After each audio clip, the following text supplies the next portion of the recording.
Guys, let's start with this beautiful questions. क्या है देखिए क्वेश्चन में? क्वेश्चन है in Ostwald process for the manufacture of nitric acid. Ostwald एक process है, इस प्रोसेस से हमने नाइट्रिक एसिड को प्रिपरेशन करते हैं, ऐसा क्वेश्चंस बोल रहे हैं. तो the first step involves the oxidation of ammonia bye oxygen gas. पहला जो स्टेप है वहां पर क्या हो रहा है? First step involves the oxidation of ammonia. Ammonia का क्या हो रहा है? ऑक्सीडेशन हो रहा है, यानी कि अमोनिया ऑक्सीजन के साथ रिएक्ट कर रहे हैं फर्स्ट स्टेप में, है ना. हाँ, by oxygen gas to give nitric oxide. Nitric oxide मतलब क्या बच्चे लोग? नाइट्रिक ऑक्साइड का मीनिंग होता है NO, nitric oxide. Done. Now and steam. Steam मतलब वाटर, पानी. What is the maximum weight of nitric oxide? यानी कि NO का वेट कितना है, ऐसे क्वेश्चंस पूछा गया. What is the maximum weight of nitric oxide? That can be obtained starting only with 10 gram of ammonia and 20 gram of oxygen. यानी कि उन्होंने रिएक्शन का स्टार्ट किया गया है कहां से? 10 ग्राम का अमोनिया लिया है और 20 ग्राम का ऑक्सीजन लिया गया है. दोबारा बताता हूं. हाँ, एक नाइट्रिक एसिड, देखो ऑस्टवॉल्ड प्रोसेस से हमने क्या बनाते हैं? मैन्युफैक्चर करते हैं नाइट्रिक एसिड का. तो इन्होंने फर्स्ट स्टेप में क्या किया है? ऑक्सीडेशन किया है अमोनिया गैस विथ ऑक्सीजन. ठीक है, मिला क्या है? NO gas. NO मतलब नाइट्रिक एसिड गैस मिला है और साथ में स्टीम मिला है, पानी. क्वेश्चन पूछा गया है what is the maximum weight of nitric acid. जो NO आपको मिल रहा है उसका मैक्सिमम वेट कितना है? कितना सिंपल की बात है, देखो. और इन्होंने बोला है स्टार्टिंग मैंने 2 कंपाउंड लिया और उसका मास भी दिया गया. क्या है? एक अमोनिया है और दूसरा एक ऑक्सीजन है. अमोनिया का मास है 10 ग्राम, ऑक्सीजन का मास है 20 ग्राम. देखिए क्वेश्चन कितना अद्भुत है, बहुत बढ़िया और बहुत आसान है. पहले कंसेप्ट के देखो. जब भी क्वेश्चन में एक्चुअली रिडॉक्स की का पॉइंट है, लेकिन कंसेप्ट कहां से देखिए ध्यान से. टॉपिक है रिडॉक्स और कंसेप्ट कहां से, हम कौन सी कंसेप्ट यूज करेंगे ध्यान से देखना. जब भी क्वेश्चन में एक से भी ज्यादा रिएक्टेंट का मास दिया है और दूसरे प्रोडक्ट का मास हमें पूछा गया है, तो हम इसमें कंसेप्ट कौन से यूज करना है? देखिए मोल कंसेप्ट में मास गिवन, मोल कंसेप्ट में एक पॉइंट डिस्कशन की, उसका नाम है स्टिचियोमेट्री. स्टिचियोमेट्री में एक पहला होता है, एक का वैल्यू दिया होता है, दूसरा का पूछा होता है. अभी इधर 2 का दिया है, दूसरा पार्ट में स्टिचियोमेट्री पार्ट 2 में 2 का वैल्यू दिया जाता है, तीसरे का वैल्यू पूछा जाता है. मतलब हम यहां पर कंसेप्ट कौन से यूज कर रहे हैं? स्टाइकियोमेट्री. नहीं तो आप इसको बोल सकते हो स्टिचियोमेट्री. कंसेप्ट ध्यान से देखिए, आप इसको बोल सकते हो स्टिचियोमेट्री, नहीं तो स्टाइकियोमेट्री. फिर उसमें क्या रिलेशन लगाया यार? रिलेशंस लगाया है. साथ में देखो रिलेशन किसका है? रिलेशंस लगाया है मास मास रिलेशन लगाया, मतलब मास दिया गया है, मास ही पूछा गया है, रिलेशन मास मास. और ध्यान से देखना, जब स्टिचियोमेट्री में एक से ज्यादा वैल्यू दिया होता है, स्टिचियोमेट्री में पार्ट 2 एक से ज्यादा रिएक्टेंट का वैल्यू दिया है, तीसरा का पूछा गया है, तो तब एक नया कंसेप्ट आता है, उसका नाम है लिमिटिंग रिएजेंट. ये भी कंसेप्ट इसमें यूज करना पड़ता है. क्या? Limiting reagent. क्या यूज करना पड़ेगा? Limiting reagent. देखो कंसेप्ट यूज ये सारी चीजें. मेन कंसेप्ट कौन सा? स्टिचियोमेट्री. उसमें रिलेशन किसका? मास मास. उसमें और एक आ रहा है, 2 वैल्यूज दिया तो लिमिटिंग रिएजेंट, है ना. तो चलिए इन सबको यूज करके हम क्या करेंगे? इस क्वेश्चन को सॉल्व करेंगे. क्वेश्चन को पहले आइडेंटिफाई करना सीखना चाहिए. उन्होंने बोला है ये अस्टवॉल्ड की एक प्रोसेस है, उसमें नाइट्रिक एसिड को बनाते हैं और अमोनिया लिया है और अमोनिया लेके ऑक्सीजन के साथ रिएक्ट किया और नाइट्रिक एसिड और पानी मिला है. और उस शुरुआत से 10 ग्राम का 10 ग्राम का अमोनिया और 20 ग्राम का ऑक्सीजन लिया है. तो मतलब देखिए जो दिया है उसको पहले रिएक्शंस लिखेंगे. पहले उन्होंने बोला है अमोनिया, तो हम अमोनिया लिखेंगे, है ना. बैलेंस, मैं बैलेंस करके लिखता हूं. Ammonia 4NH3 plus 5O2. ध्यान से सुनिए. डन. गिव्स उन्होंने क्या बोला है? NO nitric oxide. Nitric oxide है ना, नाइट्रिक ऑक्साइड लिख लिया. NO प्लस क्या बोला है? H2O बोला है, तो H2O भी लिख लिया. तो रिएक्शंस बैलेंस करेंगे। कितने देखो हाइड्रोजन कितने हैं, देखो कितने अणुओं, पहले नाइट्रोजन को बैलेंस करेंगे। कितने नाइट्रोजन है, रिएक्टेंट साइड में 4 है, तो इस साइड भी 4 है। डन। अब ऑक्सीजन कितना है, बैलेंस करेंगे। यहां पर 10 है, यहां पर 4 है, तो 10 होने के लिए इसको क्या करेंगे, 6 बनाएंगे। चलिए हो गए क्या, देखो रिएक्शन, रिएक्शन एकदम कंसेप्ट क्लियर हो गए। 4NH3 प्लस 5O2, 4NO और 6H2O गैस। अब ध्यान से देखना, ये अमोनिया क्या है, गैस है, ऑक्सीजन तो गैस ही रहता है, NO गैसेस में, और स्टीम मतलब क्या रहता है, गैस। लिख लिया। चलो हम रिएक्शंस लिखे। डन।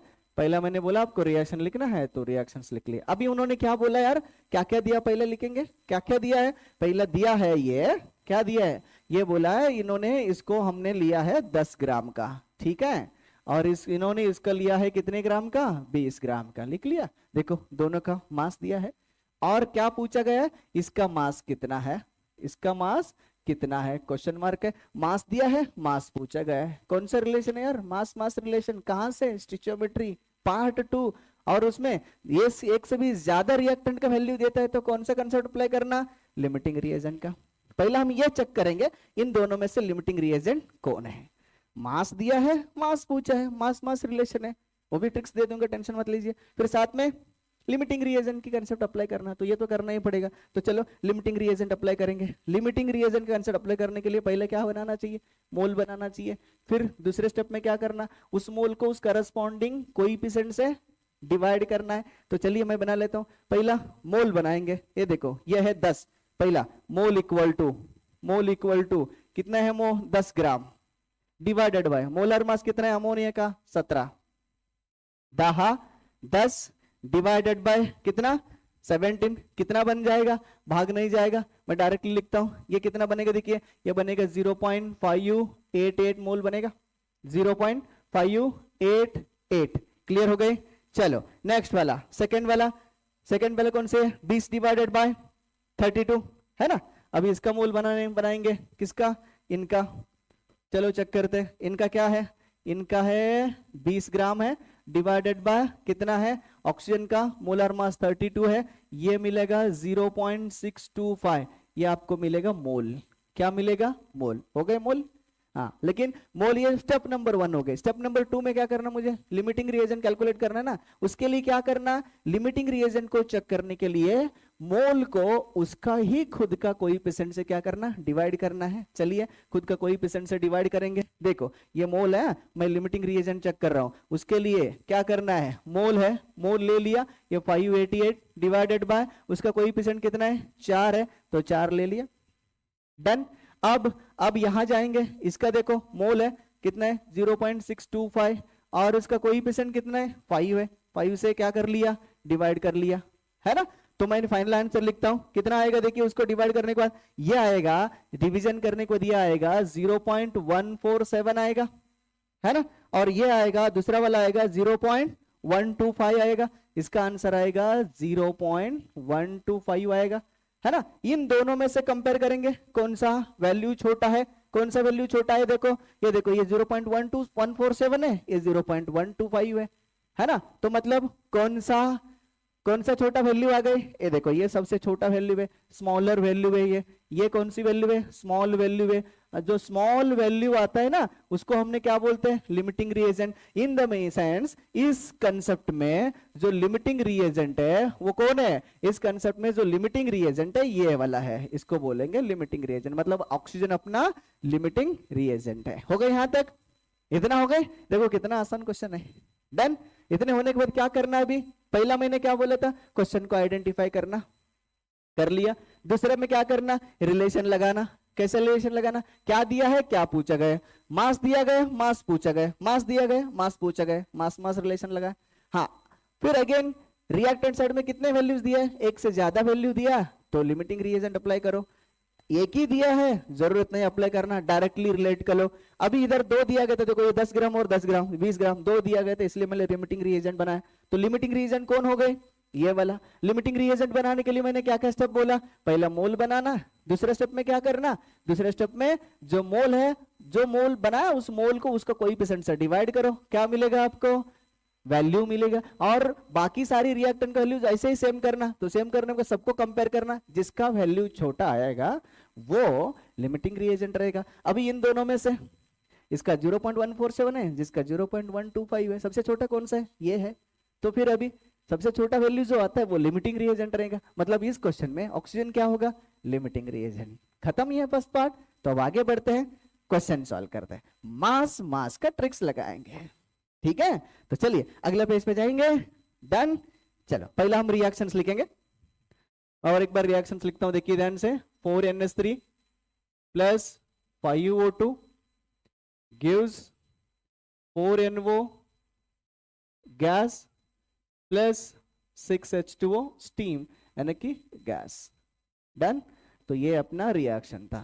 अब देखिए रिलेशंस लगाना है अपने को, है ना। इसका मास दिया गया था, देखो इसका मोल लिखता हूं फटाफट, मोल और मास दोनों भी लिखता हूं। इसका मास था 10 ग्राम और इसका मास है 20 ग्राम, और मुझे कैलकुलेट करना है इसके लिए, क्योंकि मेरा ये क्या है, मेरा ये लिमिटिंग रिएजेंट है, और सारी रिएक्शन किसका ऊपर डिपेंड रहेगा, इसका ऊपर ही डिपेंड रहेगा। तो फिर मैं सारी रिएक्शन को पूरा इस क्वेश्चन को सॉल्व करने के लिए किसका यूज करूंगा, 5O2 का यूज करूंगा, है ना। मतलब ऑक्सीजन को यूज करूंगा, रिएक्शन उसके ऊपर ही डिपेंड है। वंस लिमिटिंग रीजन खत्म हो गए तो क्या खत्म हो जाएगा, रिएक्शन स्टॉप हो जाएगा, सही है ना। तो चलिए शुरू करते हैं, फटाफट देखिए, पट देखिए, मास रिलेशन देखो, और इसके बाद मास रिलेशन देखिए, ध्यान से देखना, गड़बड़ मत करिए। अब मास रिलेशन देखो कैसे करना। मुझे जिसका कैलकुलेट करने के लिए पूछा है उसका मास, मैंने पहले क्या बोला था, जिसका मास कैलकुलेट करने के लिए पूछा है ना उसका मास लिखना है। किसका है, इसका मास। देखो कैसे बनाएंगे, है ना, ध्यान से देखो। कितना है, 4, ये वाला कोएफिशिएंट 4। नाइट्रोजन का मोलर मास 14, ऑक्सीजन का मोलर मास 16, है ना। तो देखो यहां पर लिखता हूं 14 प्लस 16, है ना। तो कितना बनेगा, ये 30 30 इंटू 4 120 बन गए। Done, clear. अब इसकी मास बनाएंगे, ऑक्सीजन का मास, क्योंकि वही लिमिटिंग रिएजेंट है ना, उसके ऊपर रिएक्शन डिपेंड रहेगा पूरा होल। देन अब देखो इसका ऑक्सीजन का कितना है, 32 है, इंटू क्या है, 5 है। 32 इंटू 5 कितना, नहीं आ रहा है ना, तो बनाएंगे ना, एकदम गाउटी यूज करेंगे। ये देखो 32 इंटू 5, 5 2 जार 10, 5 3 जार 15, और ये एक 16, 160 हो गए, तो ये बन गए 160 ग्राम। डन, ये हो गए 120 ग्राम। अब देखो ध्यान से, हो गए, बना दिया, क्लियर।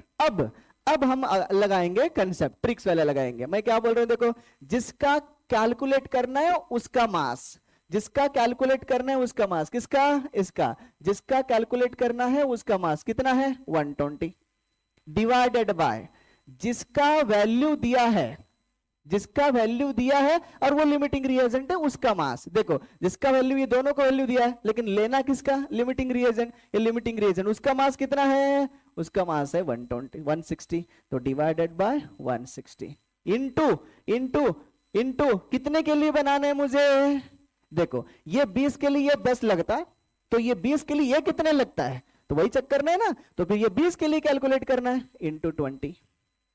डन, कितना आसान है। अब आगे बढ़ेंगे, देखिए ध्यान से, अब आगे बढ़ेंगे, 0 0 कैट कैंसिल, सही है। 2 1 जार 2 8 जार, क्लियर है। फिर अगेन 2 4 जार, या 4 ऐसा लगाएंगे, 4 2 जार और 4 3 जार 30, 2 1 जार 2 15 जार, बच गए 15 सिर्फ। Done done then the mass of, देखिए ध्यान से, the mass of NO equal to 15 gram. Done, देखो कितना सिंपल था। Clear clear clear